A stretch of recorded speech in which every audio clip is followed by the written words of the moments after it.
Hey, Jules Blessed Vegan, and as always, welcome to my channel. And for those of you who are new, I know you can benefit. So we are doing happiness intentions for 1 month. They were running from Thanksgiving to Christmas, and whether you just joined us or not, don't worry, you can pick up where we are, or you can certainly go back into previous videos.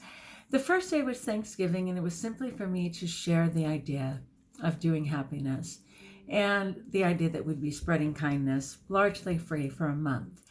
For day 2, it was to contact someone that you couldn't be with and see how they were doing, straight up. And I was able to contact about 3 different people and say, hey, what's up? I'm thinking of you. And then finally today, it was to offer help to someone who's facing difficulties at the moment. And I certainly reached out to a couple of people and said, hey, just know that I'm here for you. And tried to ease a couple of people's burdens. And I did suggest that even at my school site, they were having a food bank, if you will, this morning, and put that notice out to try and get people to get the food and the help that they needed that way. So offer help to someone who's facing difficulties in the moment. For day 4, super easy and so important, give kind comments to as many people as possible today. I don't know what challenge you want, maybe 10 people. How many people can you randomly just give a kind comment to? Certainly on social media, but for me, I can't help it. When I'm in public all day long, oh my gosh, your hair looks so pretty. Wow, I love your outfit. Hey, that's a cool shirt, man.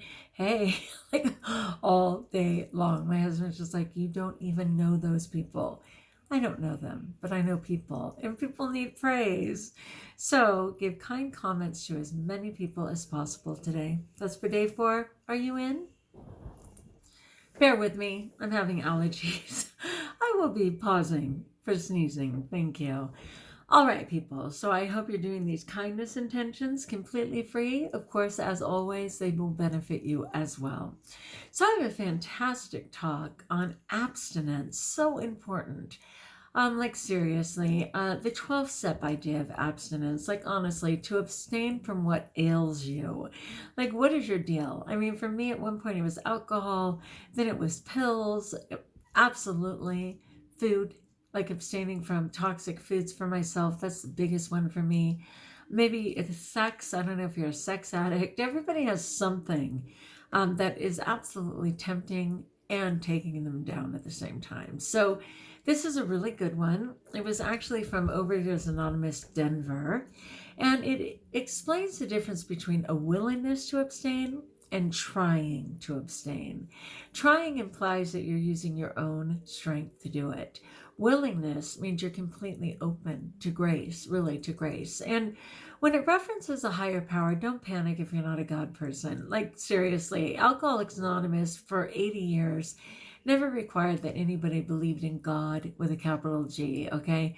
They just understood that your demise was relying on your own strength and that you had to reach outside yourself for a higher power, whether it was a sponsor, an accountability partner, a pet rock, whatever it was that seemed to be doing a little better in life than you, and certainly somebody who's lived a program that you admire and hope to adopt for yourself. So just some power greater than yourself. That's all that a higher power is. Please don't be threatened by that. And then, of course, abstinence. Just on a sidebar really quickly, I have to tell a funny story. In my family, which is really huge, inevitably, whenever we're talking to one another, whether it's on the phone, certainly on Zoom, WhatsApp, whatever it is, a minimum of 2 or 3 family members will chime in and we'll just say, oh my gosh, mom's calling. Well, I can't believe it. That's when, well, there's Clayton. Oh my gosh, Park's just called. Like every single time. Okay. And it's no different with my younger sister. And I mentioned her before as being a health person. Like that's literally her career, is helping people get on a healthy track. So she's straight up, okay? She has it doesn't matter that I'm older. She has no trouble calling me on my stuff. So I remember she called me on my birthday and said, yeah, I was watching your JulesBlessedVegan video and I can tell that you're not on your plan. And I'm like, yeah, happy birthday to you too. I mean, it made me get back on my plan, but seriously, she is straight up. She has this third eye that can tell whether I'm on my game or not. Well, unbeknownst to her, she tends to be a person who also pops up when I'm engaged in other things. So when I'm coming home from school, it's just 10 miles of fast food restaurants and pumping out the smells for every one of them. And more than once, when I was ready to cater to that and literally pull over, all of a sudden I would get a pop-up from her and it would say, hey, don't forget, don't eat crap on your way home. And crack is it's an acronym, thank you. So it actually means like chemicals. Oh God, I can't even think of it right now. Crap. It sounds so funny. Hold on, I got to think of it. So for sure, chemicals, I got that. And then the P is processed foods. I know that. Anyway, each one is an acronym for food that doesn't belong to me. So she'd say, don't eat crap on your way home, which gave me the courage to turn it around. And then today, and this is so common for me, I'll make it through whatever the struggle is. I falter after. So like Thanksgiving, yay me. But all day yesterday I was totally crazy. And then today I actually drove to get food that I had no business eating. And I was sitting in the parking lot contemplating it, and all of a sudden there's a message popped up from her. And it was actually a really funny thing that she wanted to share, because we're both teachers, but she had no idea, and yet she did. But in that moment, I was up to no good, okay? I had purchased a bunch of nonsense, and I had the courage to throw away $30. I'm not kidding you. But in throwing it away, I literally had to dump it in the trash, because I know that at 2 a.m. at 25 degrees, I will get that food out of the trash. So I literally had to make sure that it was not retrievable. And praise God, it won't be. But yeah, just too funny. That's how our family rolls. And I just love that she chimes in, whether she knows it or not. All right, so again, this is from OA Denver, and it's the difference between the willingness to be abstinent and trying to be abstinent. If you're willing to be abstinent, this is a state of great humility.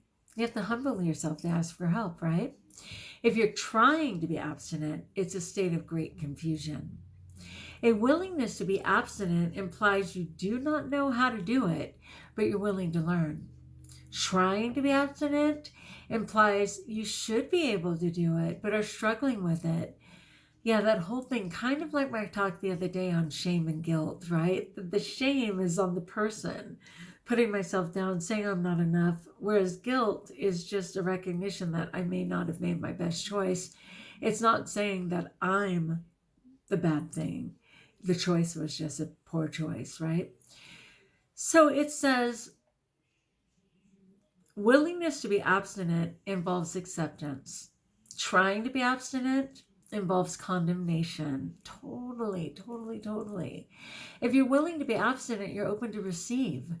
Like you're open to receive either from the higher power or from grace, guidance of some sort, instruction from those who have gone before you, like all of those things you're willing to receive. If you're trying to be abstinent, you are closed to guidance because you know better, because you're strong enough, because you can do it yourself, right?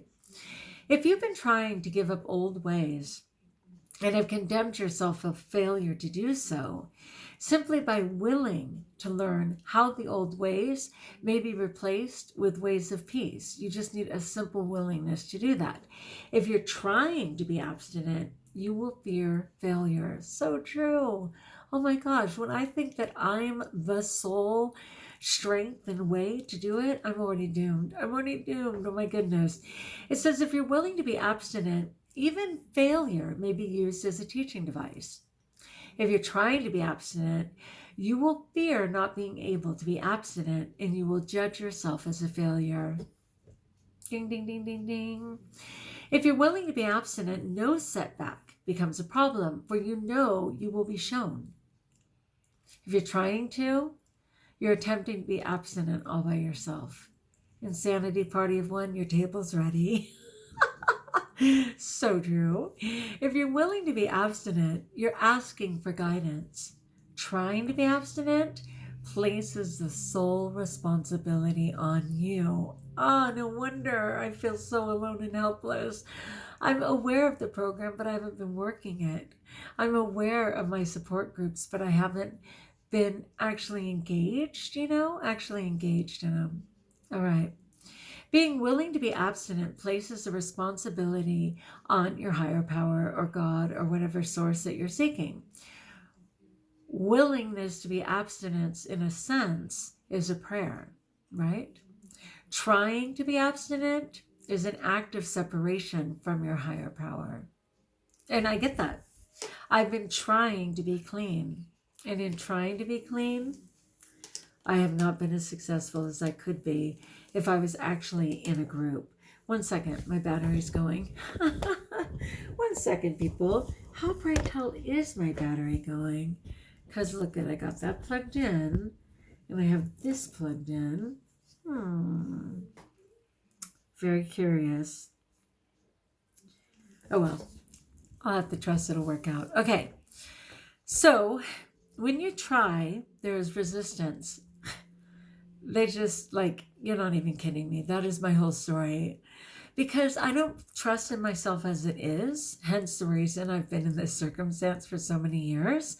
So when I decide that I'm going to try, I've already in some subconscious or very conscious way believed that I've failed already.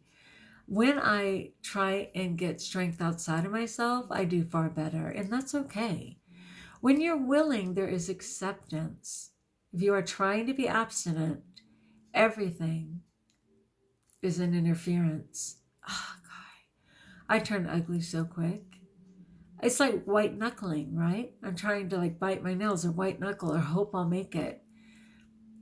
When I'm just willing, there is no hope because I realize that it's all grace.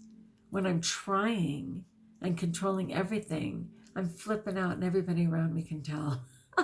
My legs start shaking. I'm short with people and rude. If you're willing to be abstinent, everything is of assistance. Life hands it to you. The freely made choice to be abstinent is the most important decision you make each day because it speaks of your willingness to be abstinent each day. Without the giver of the gift of abstinence, there would be no gift. Which is more important, the giver of the gift or the gift itself? Bear in mind, this particular gift is just for one day or one meal at a time. And I've said that so many times, just for today, just for this meal, just for this millisecond, It's when I try and look at the big picture that I get in so much trouble. And it kind of reminded me, not for some reason, but what came to mind was when I was in 5th grade, I was in what was called the rough water swim. And it was a 3/4 mile swim in the ocean. And they literally had speedboats going by to generate the waves. And I drank a ton of salt water that day. And when I signed up, I was super confident. I was a top swimmer. When I got in the water, I forgot the grace of my ability to swim. And instead of the gift of knowing that I was able, I suddenly was relying on myself. And instead of just seeing one stroke at a time, I saw 3/4 of a mile in this dark, cold ocean and decided that it was too big and I couldn't possibly do it, which was true. I couldn't do it. But my muscles and my strength and God's grace and the swimmer from 3 years old on could.